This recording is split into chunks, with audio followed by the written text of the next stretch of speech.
Hi, everyone. I'm Matt Clark, research analyst for Money and Markets, here with your weekly marijuana market update. Now, if you haven't, I do want to make sure you subscribe to our YouTube channel and make sure you get notified each and every time we put out a new video. You can do it very simply. Since you're watching this already, just make sure you click that subscribe button and then mash that notification bell right next to it. And you get notified each and every time we post something new. We've got a lot of great features. We include Ask Adam Anything, where I sit down with our chief investment strategist, Adam O'Dell, ask him any question about the market that you have, and he will answer it. Investing with Charles, where Charles Sizemore, Green Zone Fortunes co-editor, and myself sit down and talk about all things related to the stock market, to the economy, and boil it down to very simple terms for you to digest. And then we have The Bull and the Bear, which is our weekly podcast where I show you the trends and analysis that move the market each and every week. And all these things are on our YouTube channel. And I want to make sure you check out our premium content investment service, which is called Green Zone Fortunes. Adam, Charles, myself, and our entire team work very, very hard to give you top-notch analysis, in-depth research, as well as stock picks that we know will beat the market at least 3 times over the next 12 to 24 months. We'll put a link up top here so you can find out more about Green Zone Fortunes. Now, today, I'm going to show you about a little-known cannabis investment company that could be reaching higher, and then I'm going to answer a viewer question about cannabis ETFs. So let's start. First, let's be honest. The broader market does not look very good these days. On Monday, we saw the NASDAQ reach bear market territory, albeit by 0.1%. The S&P 500 and the Dow also dropped had their lowest one-day drop since October of 2020. And it was just kind of a nasty day all the way around for stocks. And it didn't really get a whole lot better over the course of the week.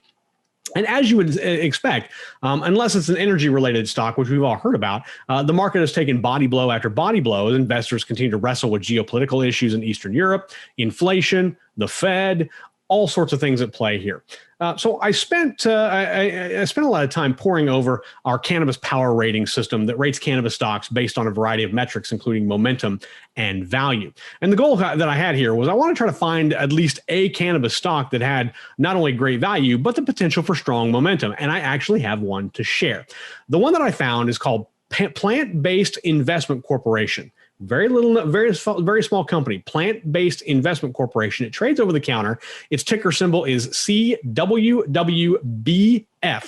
Charlie, WWB as in boy, F as in Frank. It's a Canadian-based principal investment firm, and it looks to invest in companies, both public and private, in the cannabis space. It uses fundamental analysis, like looking at financial pictures for companies, to find these particular investments. It's not a big company, as I said. It only has a market cap of around $5 million to $6 million at present. Now, if you look at the stock chart, the stock hit a 52-week high of about 56 cents per share back in March of 2021. It traded sideways and then dropped along with the rest of the cannabis market. It pared back about 71% from its high in March 2021 to its low of 16 cents per share in February of this year, just last month.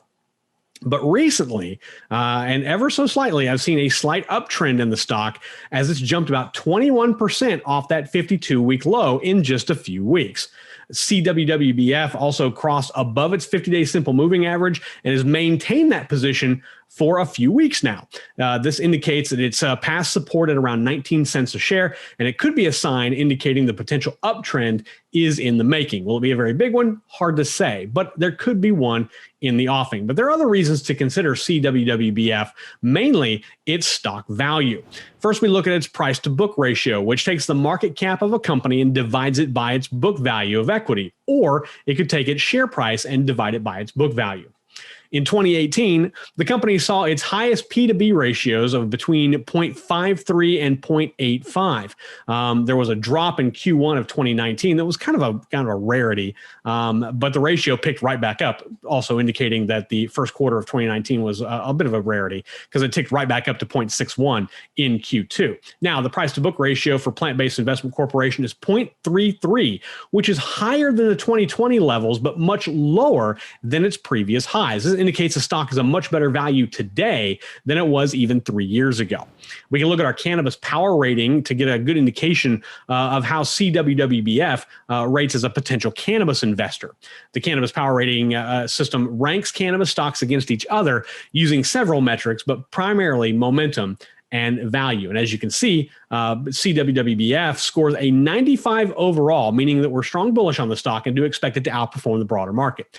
Its rating, its highest rating comes on value, where it scores an 82, and it's primarily because of its strong price to book value that I mentioned earlier. The company does score a bullish 75 on momentum, as the stock has tested support and appears to have broken through it. And there's potential for this stock, but be cautious here. It's a very thinly traded company presently, as investors are backing away from over-the-counter stocks, especially those in the cannabis space. However, if you were invested in a good in adding a good added value cannabis position to your portfolio, then plant-based investors does have some momentum on its side and scores very good value. Now, I want to switch gears and answer a reader question. Recently, Patrick emailed me at feedback@moneymarkets.com and asked, "Thank you for your service and information on the psychedelic market. I've invested in many different MJ stocks or marijuana stocks, including some ETFs like PSIL, MJ, and MSOS. What do you think of these ETFs I mentioned? Do you believe, as I do, that the psychedelic market has a great potential as research continues to show promise? Thanks again for your insight and research on these markets." Well, thank you very much for your questions, Patrick, and I'll try to cover them as best I can here. I'll start with the second question first. Yes, I do believe the psychedelic market has a strong potential. Companies are starting to free up cash to invest in research and development of various psychedelics to treat things like Alzheimer's, Parkinson's, anxiety, depression, other neurological issues. They're looking at psychedelics as a way to kind of help curb those ailments.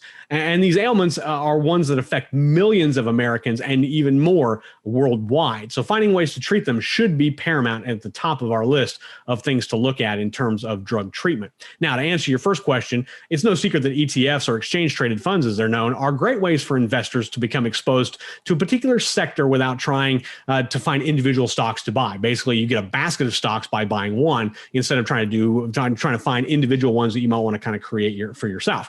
Now, here's a look at the three that Patrick mentioned. As of right now, all three of these ETFs are down significantly over the last 12 months. The Advisor Shares Pure U.S. Cannabis ETF, or MSOS, is off by about 57%. The ETF MG U.S. Alternative Harvest ETF, or MJ, is down about 59.2%, and the Advisor Shares Psychedelics ETF, which is PSIL, is down by about 59.3%. And you can see that the cannabis ETFs pretty much move in lockstep with each other, because these ETFs are invested in a lot of the same companies. They may change up their position, their percentage of holdings, or their cash positions, or things like that. But by and large, they own the same basket of stocks. There are some variances, but not a whole lot. It's just you look at percentages of what's invested in each company. That's where you see the difference, and that's what makes up the difference in how these ETFs move. Now, the psychedelic ETF, which was only released in September of 2021, had a stronger downturn, but is now leveled off to perform closer to its cannabis cousins. Now, I do believe ETFs are a great way to get instant broad exposure into sectors just like cannabis. However, now is a time to be a little more tactical with your trading philosophy. If you're holding any of these, then it might be a good idea to maybe sell a portion, but not all of your holdings, and rotate into something a little more conducive to battling the current market conditions.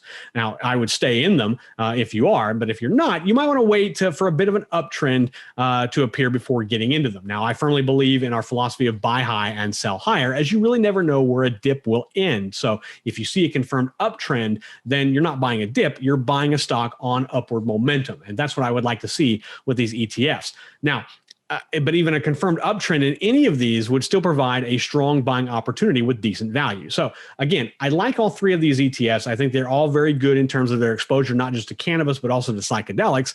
But right now, their stock chart doesn't lend me to want to jump into them just yet. So maybe give it a little time. If you're holding them, that's okay. You can continue to hold them. I would not suggest selling them or anything like that. But you might want to sell a portion and rotate into something a little more conducive to the market conditions, as I said before. But otherwise, I think these are all very good ETFs.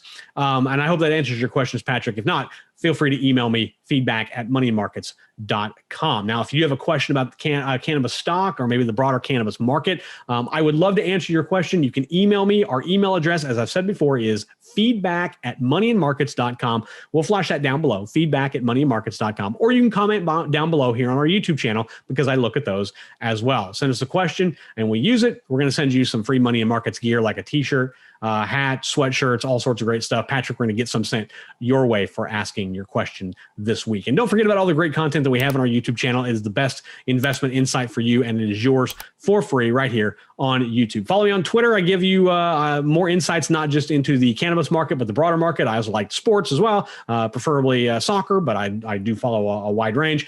So you can find me on Twitter at Invest with Matt C. Invest with Matt C is my Twitter handle. Follow me, and I certainly try to follow you back. Thank you to everyone who watches our videos each and every week. We do it because we want to bring you the best insights, not just into cannabis, but to investing, the economy, the stock market, all sorts of those things. We want to make it very simple for you to understand so you can bolster the profits in your portfolio. Also, check out Money and Markets each and every day for new content. Provide safe, sound, smart, simple, profitable investment information. You can use our proprietary Green Zone rating system. Get the Green Zone rating for any number of thousands of stocks. Just go to moneyandmarkets.com. In that top search bar, you'll be able to type in any ticker or company, and you'll be able to pull up its Green Zone. And we break it down by metrics. You'll see a stock chart, fundamental data, anything we have written about that particular company. You will find it all right there at moneyandmarkets.com. I'm Matt Clark, research analyst for Money and Markets, and your host of the Marijuana Market Update. Until next time, everyone, safe trading.